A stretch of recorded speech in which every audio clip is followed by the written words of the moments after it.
বছরের শুরুটা জমকালোভাবে উদযাপন করার পরিকল্পনা করেছিলেন বলিউড অভিনেত্রী সানি লিওন। তবে সেই স্বপ্ন এবার বাস্তবে রূপ পেল না। ভারতের মথুরার এক পানশালায় নববর্ষের রাতে অনুষ্ঠানের অনুমতি থাকা সত্ত্বেও হঠাৎই বিতর্কের মুখে পড়লেন তিনি। মথুরার স্থানীয় কিছু সাধু দাবি তুলেছেন, এই অনুষ্ঠানের মাধ্যমে পবিত্র শহরটি কালিমালিপ্ত হতে পারে। তারা জেলা ম্যাজিস্ট্রেটের কাছে চিঠি লিখে সানি লিওনের অনুষ্ঠান বাতিল ও আয়োজকদের বিরুদ্ধে ব্যবস্থা নেওয়ার দাবি জানিয়েছেন।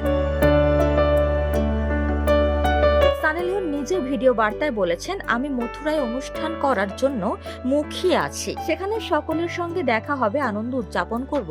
আশা করি এই রাতটি স্মরণীয় হয়ে থাকবে।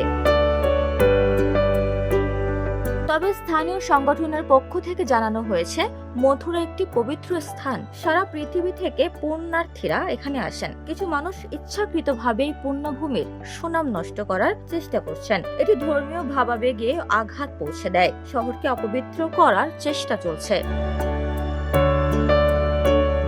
চিঠিতে আরো বলা হয়েছে, ভক্ত ও ধর্মপ্রাণরা এখানে ভজন কীর্তন ও পুজো পাঠের জন্য আসে। এমন পরিস্থিতিতে এই অনুষ্ঠান তাদের ধর্মীয় অনুভূতিতে আঘাত করছে। এর ফলে সানি লিওনের অনুষ্ঠানের অনুমতি বাতিল করা হয়েছে। বছরের শুরুতে বিতর্কে ঘেরা এই ঘটনার এখনো সামাজিক ও গণমাধ্যমে আলোচনার কেন্দ্রে রয়েছে।